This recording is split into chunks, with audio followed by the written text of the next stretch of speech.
Hola y bienvenidos a Cuentos Clásicos. En esta oportunidad escucharemos la segunda parte de la historia El pescador y su alma, escrita por Oscar Wilde y publicada por primera vez en 1891 en la colección de relatos Una casa de granadas. Que la disfruten.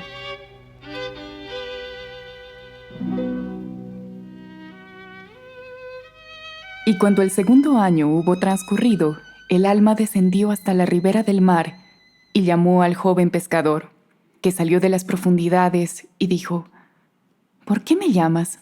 Y el alma respondió: «Acércate más para que pueda hablar contigo, porque he visto cosas maravillosas». Así pues, él se acercó y, echado en aguas poco profundas, apoyó la cabeza en su mano y escuchó. Y el alma le dijo: «Cuando me separé de ti, volví mi cara hacia el sur y me puse en camino. Del sur viene todo lo que es precioso. Caminé 6 días por las grandes rutas que llevan a la ciudad de Ashter, por las grandes rutas polvorientas y teñidas de rojo que suelen seguir los peregrinos. Y la mañana del 7º día alcé la vista y, ¡oh maravilla!, a mis pies apareció la ciudad, porque está en un valle. Hay 9 puertas en esa ciudad, y delante de cada una de las puertas se yergue un caballo de bronce que relincha cuando los beduinos bajan de las montañas. Las murallas están revestidas de cobre y las torres de vigía tienen un tejado de latón. En cada torre hay un arquero con un arco en la mano. A la salida del sol golpea con una flecha en un gong, y a la puesta del sol sopla en una trompa de cuerno de asta.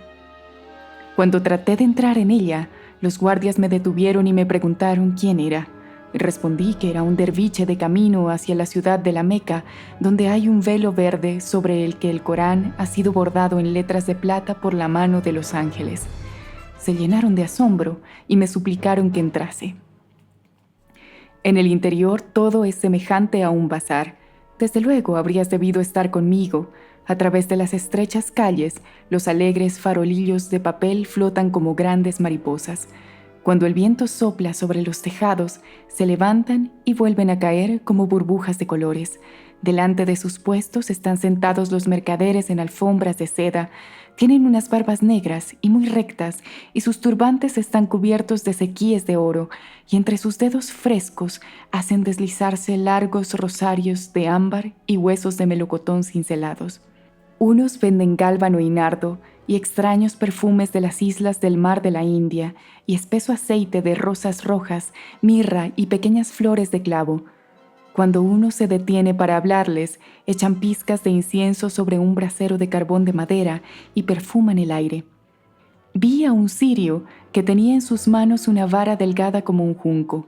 Hebras grises de humo salían de ella, y su aroma, al arder, era parecido al aroma del almendro rosa en primavera. Otros venden brazaletes de plata con incrustaciones de turquesas de un azul cremoso y ajorcas para los tobillos de hilo de bronce ribeteado de pequeñas perlas, garras de tigre engarzadas en oro y garras de ese gato dorado, el leopardo, también engarzadas en oro, y pendientes de esmeraldas agujereadas y anillos de jade hueco. De las casas de té llega el sonido de la guitarra, y los fumadores de opio de cara blanca y risueña contemplan a los transeúntes. En verdad, habrías debido estar conmigo. Los mercaderes de vino se abren paso a codazos entre la multitud con grandes odres negros sobre los hombros. La mayoría de ellos venden el vino de Shiraz, que es dulce como la miel. Lo sirven en pequeñas cosas de metal que esparcen de pétalos de rosas. En la plaza del mercado están los fruteros, que venden toda clase de frutas: higos maduros, de carne púrpura y magullada, melones que huelen a almizcle y son amarillos como topacios, sidras y pomarrosas, y racimos de uvas blancas, naranjas redondas y rojas como de oro, y limones ovalados de oro verde. Una vez vi pasar un elefante. Su trompa estaba pintada de bermellón y de cúrcuma, y sobre las orejas llevaba una red de cuerda de seda carmesí. Se detuvo delante de una de las tiendas y se puso a comer naranjas, pero el mercader se limitó a reír. No podrías creer lo extraña que es la gente. Cuando están alegres, van a los mercaderes de pájaros y les compran un pájaro enjaulado que ponen en libertad para que su alegría sea mayor. Y cuando están tristes, se flagelan con espinas para que su dolor no decrezca. Una tarde, encontré a unos negros que llevaban un pesado palanquín a través del bazar. Era de bambú dorado y las varas estaban lacadas de bermellón y consteladas de pavos reales de bronce. De las ventanas colgaban finos visillos de muselina, bordados con alas de escarabajo y minúsculos aljófares, y al pasar, una circasiana de cara pálida se asomó y me sonrió. Seguí al palanquín y los negros apretaron el paso y fruncieron el ceño. Pero no me preocupé, me sentí invadido por una intensa curiosidad. Por fin se detuvieron ante una casa blanca y cuadrada. No tenía ventanas, solo una puertecita parecida a la puerta de una tumba. Depositaron en el suelo el palanquín y golpearon 3 veces con un martillo de cobre. Un armenio vestido con un caftán de cuero verde echó una ojeada por el postigo y al verlos abrió la puerta y extendió una alfombra en el suelo. Luego la mujer se apeó. En el momento en que entraba, se volvió y me sonrió de nuevo. Nunca había visto yo una persona tan pálida. Cuando salió la luna, volví al mismo lugar y busqué la casa, pero ya no estaba allí. Al verlo, supe quién era aquella mujer y por qué me había sonreído. Desde luego, habrías debido estar conmigo. En la fiesta de la nueva luna, el joven emperador salió de su palacio y se dirigió a la mezquita para rezar. Sus cabellos y su barba estaban teñidos de pétalos de rosas y sus mejillas estaban empolvadas de fino polvo de oro. Las plantas de sus pies y las palmas de sus manos estaban amarillas de azafrán. Al amanecer, salió de su palacio, vestido con una túnica de plata, y al ponerse el sol, volvió, vestido con una túnica de oro. Las gentes se prosternaron en el suelo y ocultaron su rostro, pero yo no quise hacerlo. Estaba de pie al lado del puesto de un vendedor de dátiles y esperé. Cuando el emperador me vio, alzó sus cejas maquilladas y se detuvo. Yo permanecí inmóvil y no le hice ninguna reverencia.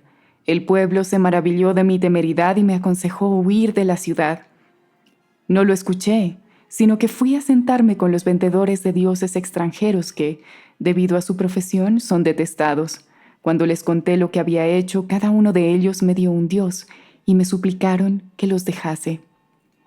Esa noche, cuando estaba tumbada sobre un cojín en la casa de té que hay en la calle de las Granadas, entraron los guardias del emperador y me llevaron a palacio.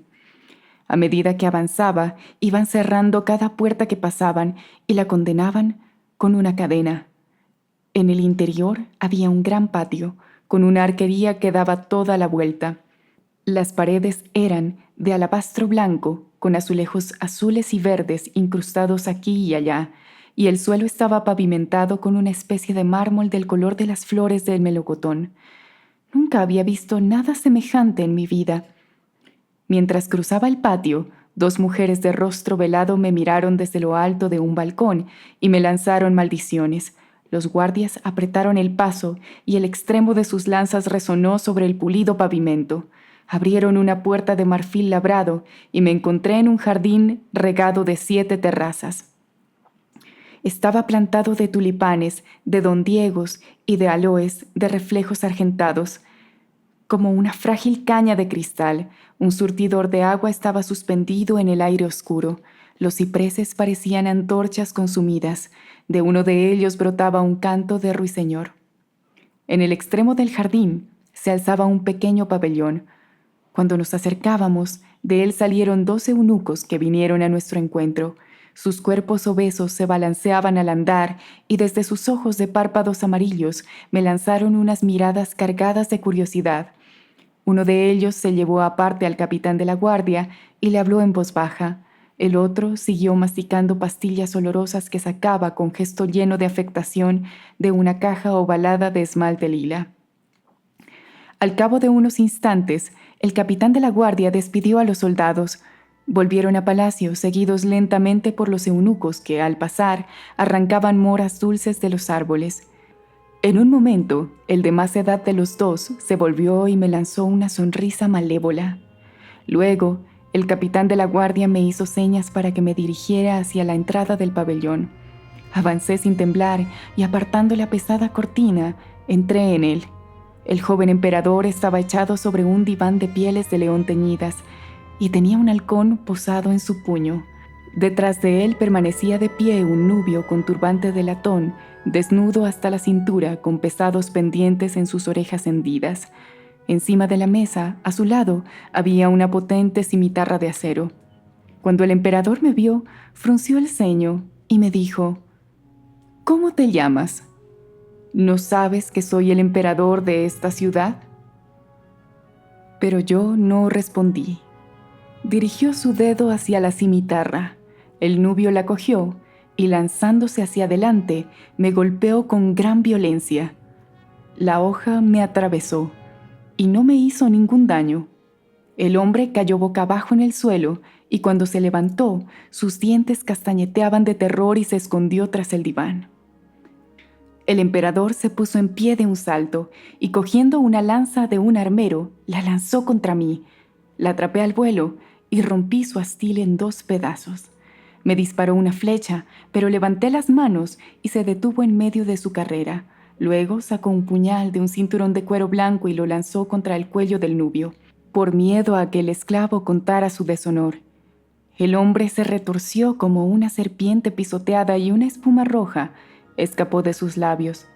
En cuanto hubo muerto, el emperador se volvió hacia mí y una vez que enjugó con un pequeño paño de seda púrpura y bordado el sudor que le perlaba la frente, me dijo: «¿Eres un profeta para que no pueda herirte, o el hijo de un profeta para que no pueda hacerte ningún daño?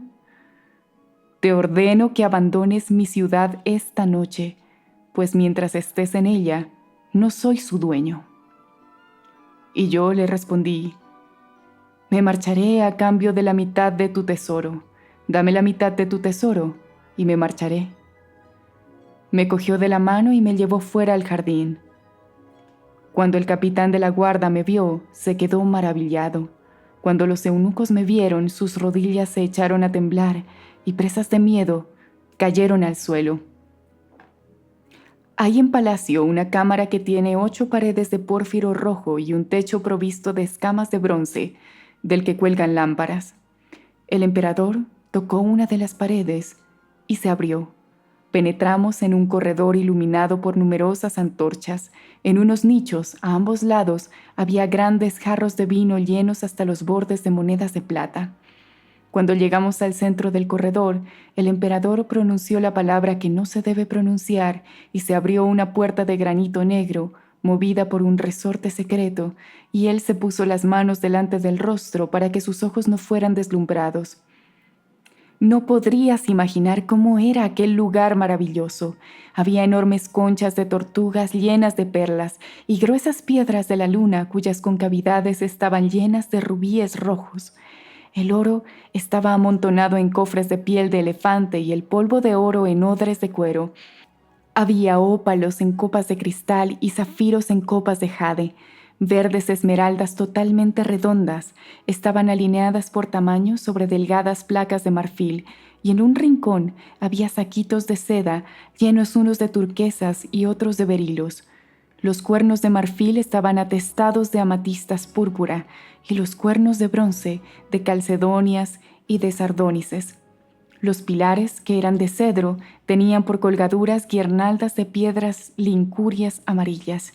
En los escudos planos y ovalados había carbunclos de color de vino y de color hierba, y aún no te he dicho ni la 10ª parte de lo que allí había. Cuando el emperador se apartó las manos del rostro, me dijo: «Esta es mi cámara del tesoro. La mitad de lo que contiene es tuyo, como te he prometido. Te daré camellos y camelleros que obedecerán tus órdenes y te llevarán tu parte del tesoro a cualquier lugar del mundo donde desees ir. Y se hará esta noche, pues no quisiera que el sol, que es mi padre, pueda ver que en mi ciudad hay un hombre al que no puedo matar». Mas yo le respondí: «El oro que hay aquí, tuyo es. También es tuya la plata, lo mismo que las joyas preciosas y los objetos de valor.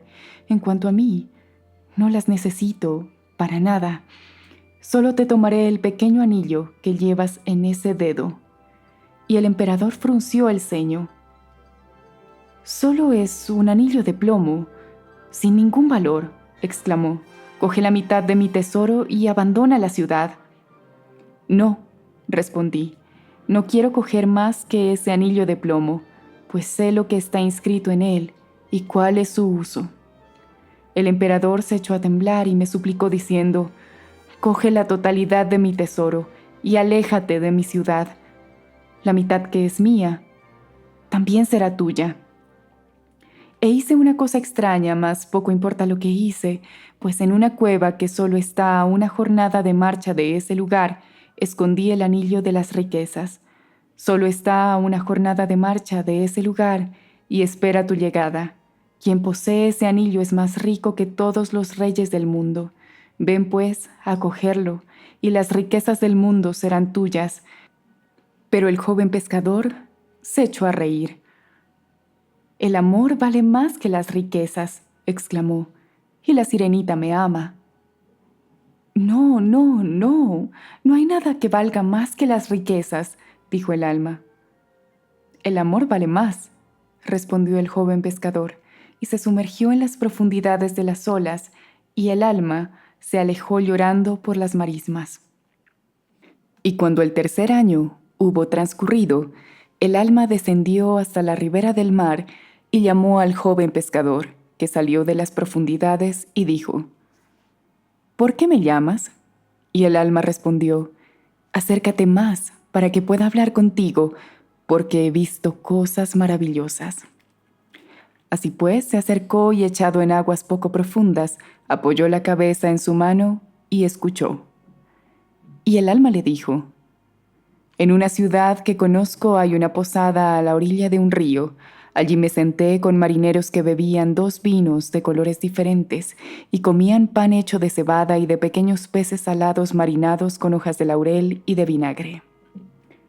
Y mientras estábamos sentados charlando alegremente, llegó un anciano que llevaba una alfombra de cuero y un laúd que tenía 2 cuernos de ámbar. Y después de extender la alfombra en el suelo, golpeó con una pluma las cuerdas metálicas de su laúd, y una muchacha de rostro velado entró corriendo y empezó a danzar delante de nosotros.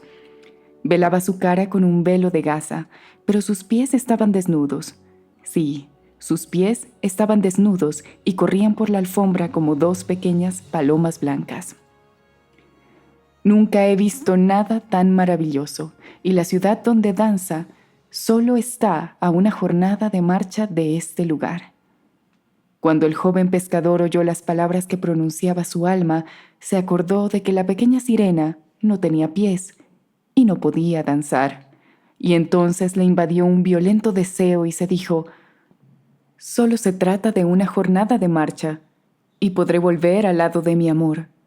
Y se echó a reír, se puso de pie en el agua poco profunda y avanzó hacia la orilla. Y cuando hubo llegado a la orilla seca, volvió a reír y tendió los brazos hacia su alma. Ésta lanzó enseguida un gran grito de alegría y corrió a su encuentro, y entró de nuevo en él.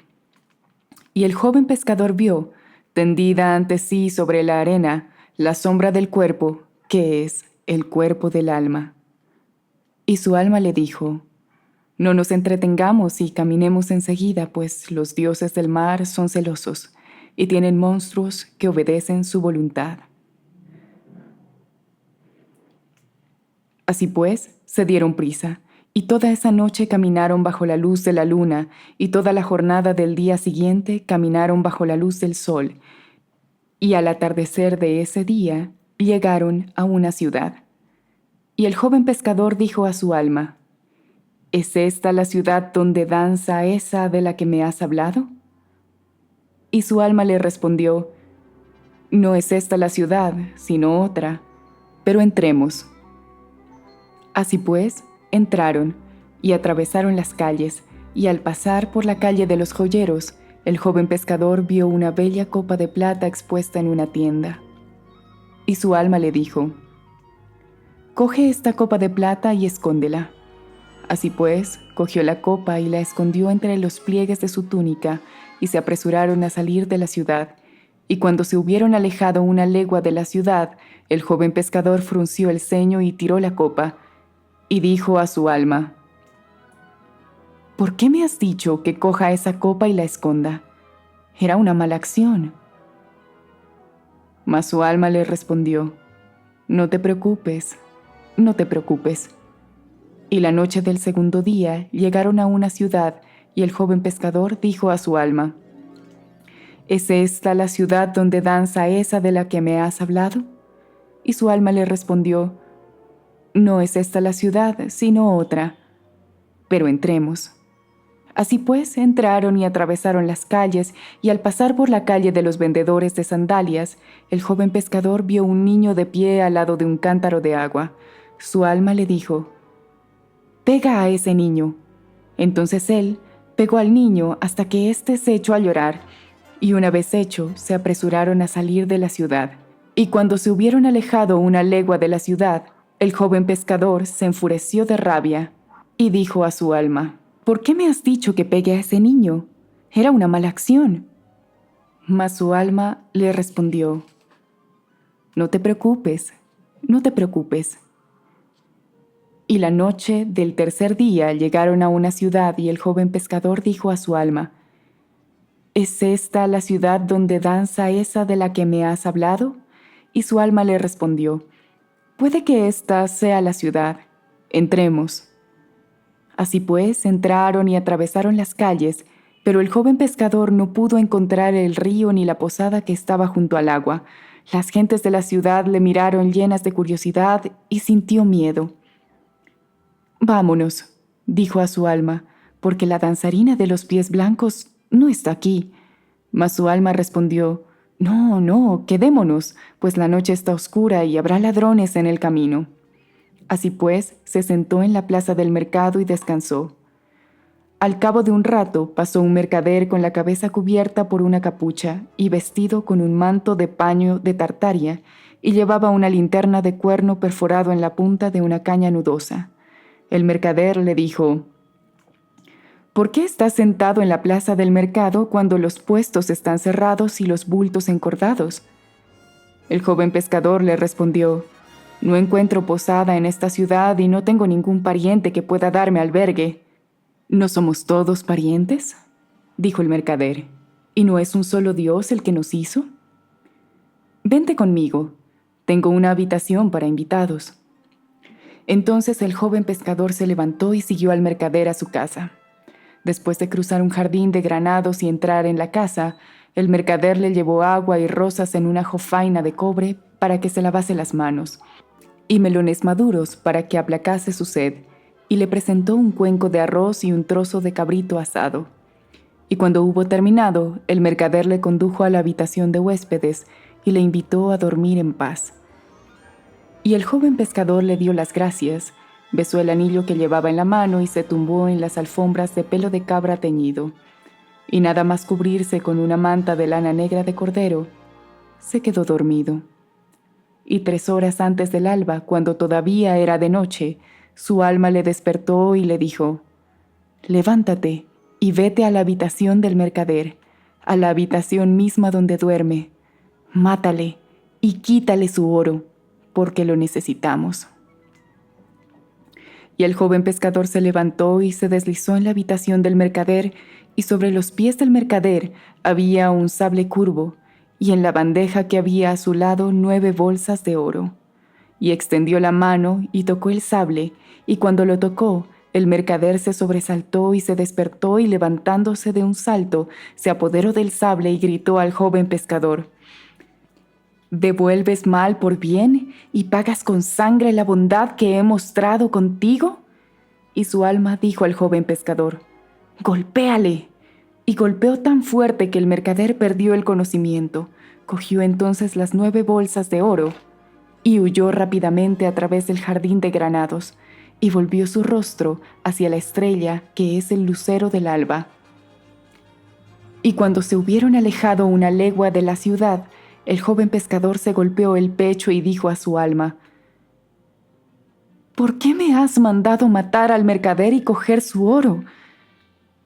Seguro que eres mala. Mas su alma le respondió: No te preocupes, no te preocupes.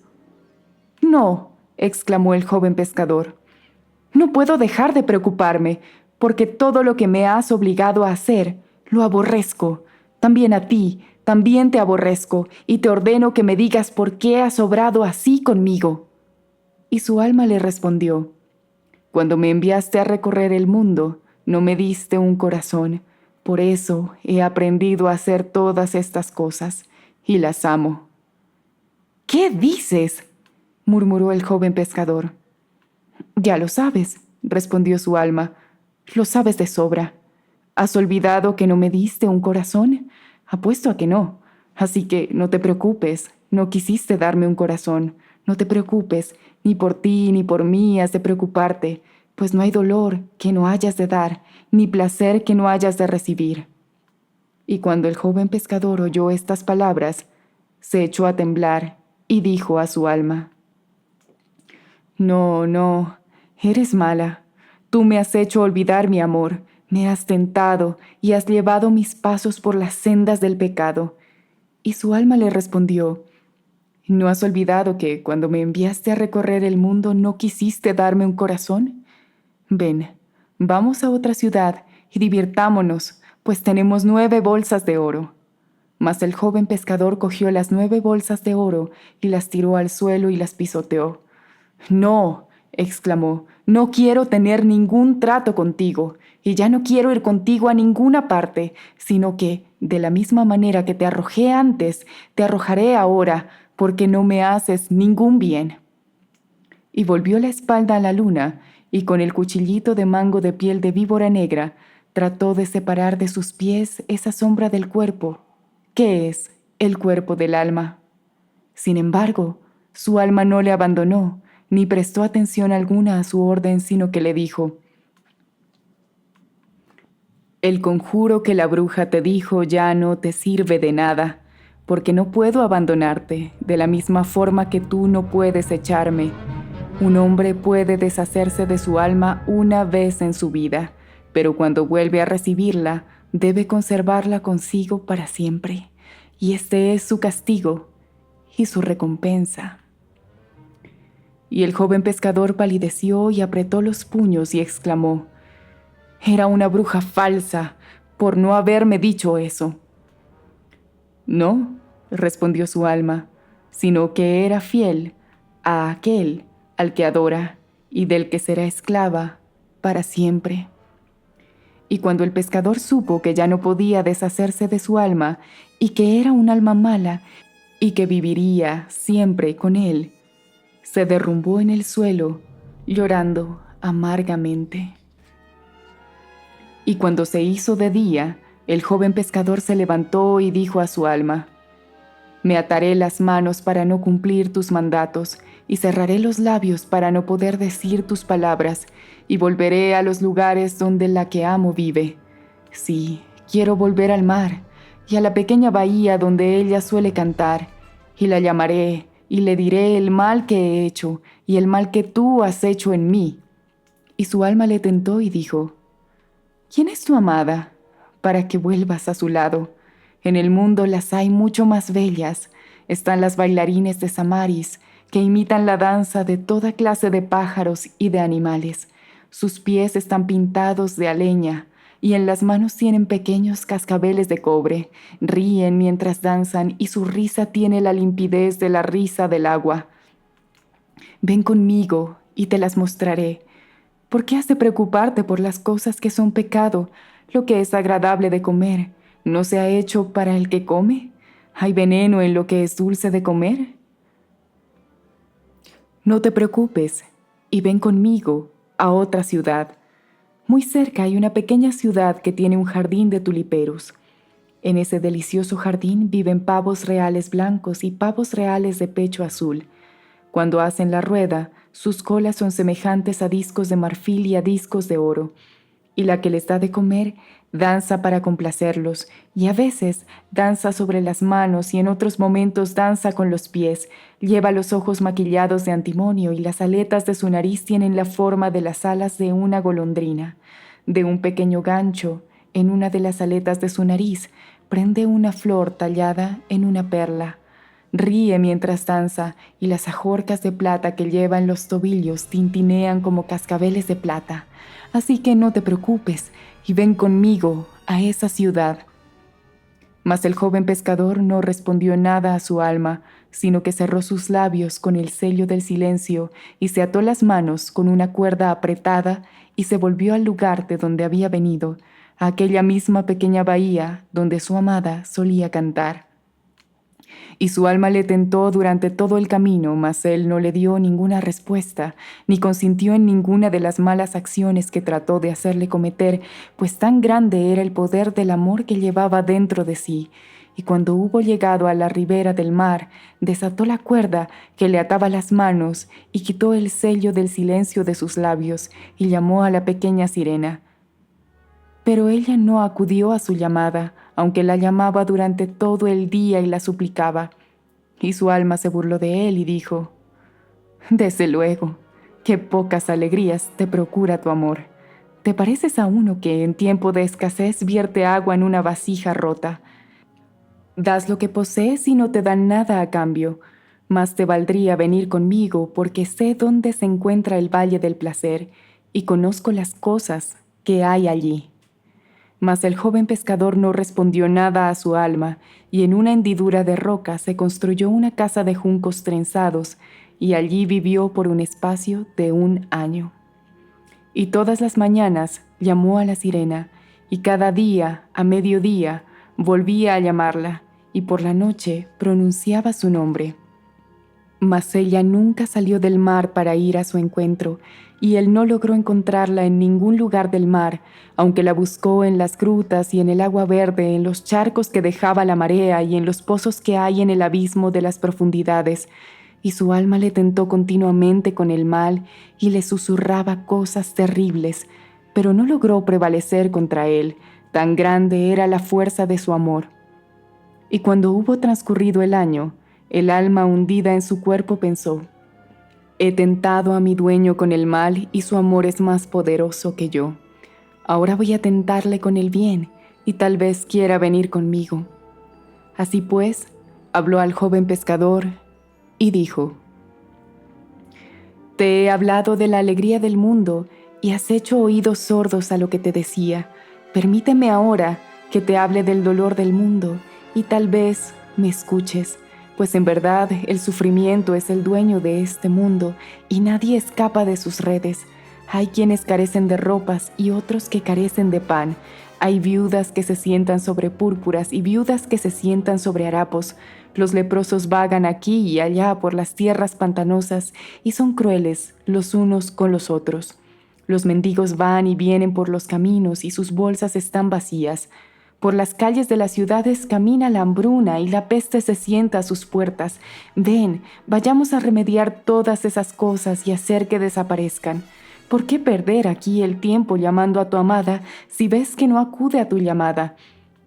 ¿Y qué es el amor para que le des tanta importancia?». Mas el joven pescador no le respondió nada, tan grande era la fuerza de su amor. Y todas las mañanas llamó a la sirena y cada día, a mediodía, volvía a llamarla, y por la noche pronunciaba su nombre. Mas ella nunca salió del mar para ir a su encuentro, y él no logró encontrarla en ningún lugar del mar, aunque la buscó en las riberas del mar y en los valles que están bajo las olas, en el mar que la noche tiñe de púrpura y en el mar que el alba vuelve gris. Y cuando el 2 año hubo transcurrido, el alma dijo al joven pescador, una noche que estaba sentado completamente solo en la casa de juncos trenzados: «Mira, ya te he tentado con el mal y te he tentado con el bien, y tu amor es más fuerte que yo. Por eso no volveré a tentarte, sino que te ruego que me dejes entrar en tu corazón para que esté unida a ti igual que antes». «Sí, puedes entrar», dijo el joven pescador, «porque en los días que recorriste el mundo sin un corazón, has debido sufrir mucho». «Ay», exclamó su alma, «no encuentro sitio por donde entrar, tan rodeado está este corazón tuyo por el amor». Y cuando así hablaba, del mar se elevó un gran grito de dolor, el grito mismo que oyen los hombres cuando muere uno de los habitantes del mar. Y el joven pescador se levantó de un salto, salió de su casa de juncos trenzados y corrió a la ribera. Y las olas negras se precipitaron hacia la playa, llevando consigo un bulto que era más blanco que la plata. Era blanco como el rompiente de las olas, y como a una flor lo zarandeaban las aguas. Y el blanco rompiente lo tomó de las olas, y la espuma lo tomó del rompiente blanco. Y la playa lo recibió, y yaciendo a sus pies, el joven pescador vio el cuerpo de la pequeña sirena. Yacía muerta a sus pies. Llorando como alguien derribado por el dolor, se dejó caer al lado del cuerpo y besó el frío rojo de su boca y jugueteó con el ámbar mojado de sus cabellos. Se dejó caer a su lado en la arena, llorando como quien tiembla de alegría, y en sus brazos morenos la estrechó contra su pecho. Fríos estaban los labios, y sin embargo los besó. Salada estaba la miel de sus cabellos, y sin embargo la saboreó con amarga alegría. Besó los cerrados párpados, y las bravías espumas del mar que recubrían sus cuencas eran menos saladas que sus lágrimas. Y a aquella cosa muerta le hizo él su confesión. Derramó en las conchas de sus orejas el vino áspero de su historia, puso las pequeñas manos alrededor de su cuello y con sus dedos tocó el fino junco, que era su garganta. Amarga, amarga era su alegría, y lleno de un gozo extraño era su dolor. El negro mar siguió acercándose. La blanca espuma gimió como un leproso. Con sus blancas garras de espuma, el mar se aferró a la orilla. Desde el palacio del rey del mar llegó de nuevo el grito de duelo, y allá lejos, en la alta mar, los grandes tritones sacaron de sus caracolas roncos sonidos. «Huye», dijo su alma, «porque el mar sigue acercándose, y si te entretienes, te matará. Huye, porque tengo miedo, al ver tu corazón cerrado para mí por la inmensidad de tu amor. Huye a un lugar seguro.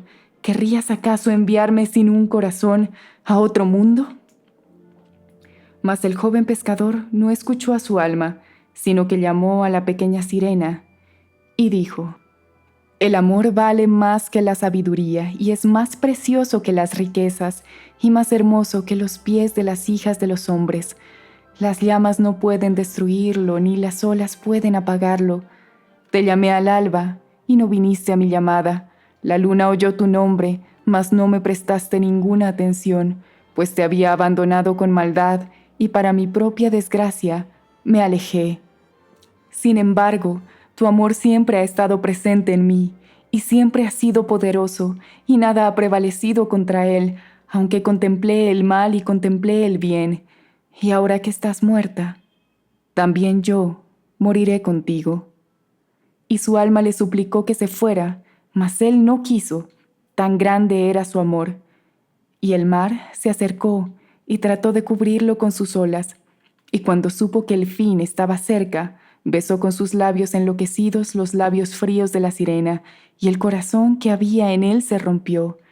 Y cuando, debido a la plenitud de su amor, se rompió su corazón, el alma encontró allí una entrada, penetró allí y quedó unida a él, igual que antes, y el mar cubrió al joven pescador con sus olas.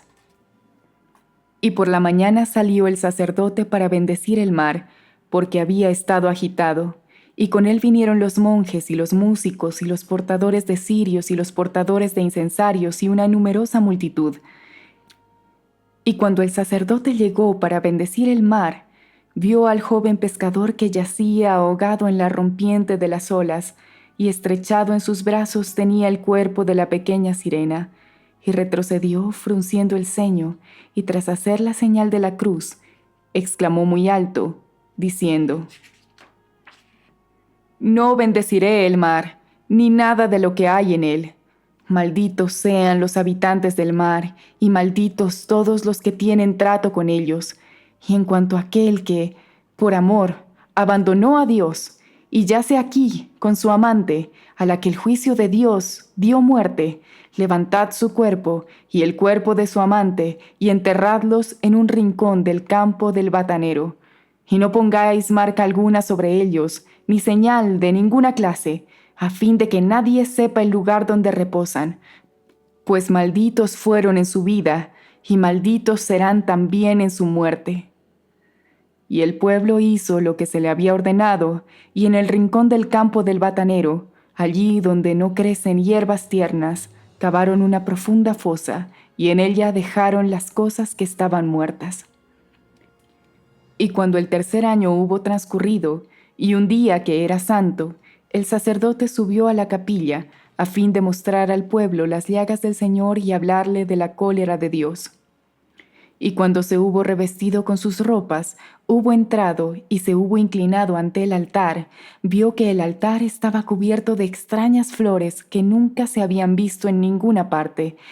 Extrañas eran a la vista y de una rara belleza, y esa belleza le turbó, y su fragancia era dulce para su nariz, y estaba alegre, y no comprendió por qué estaba alegre.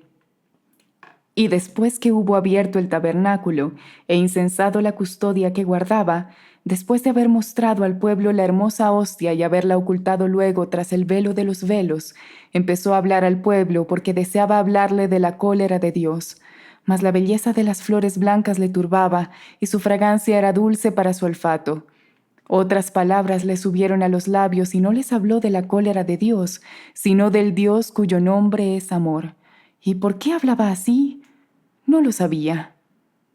Y cuando hubo terminado de hablar, lloró el pueblo, y el sacerdote volvió a la sacristía y sus ojos estaban llenos de lágrimas, y los diáconos entraron y le despojaron del alba y del cíngulo, del manípulo y la estola, y él estaba como alguien perdido en un sueño. Y después de que le hubieran despojado de las ropas, los miró y dijo: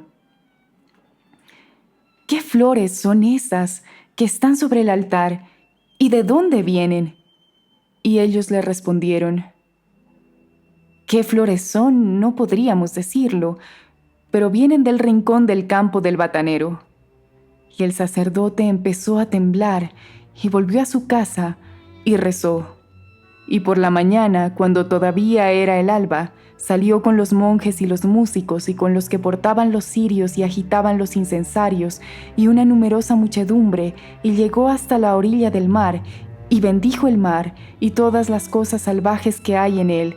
A los faunos también los bendijo, y a los pequeños seres que danzan en los bosques, y a las criaturas de ojos brillantes que miran a través de las hojas. A todas las cosas del mundo de Dios bendijo, y el pueblo estaba lleno de alegría y asombro.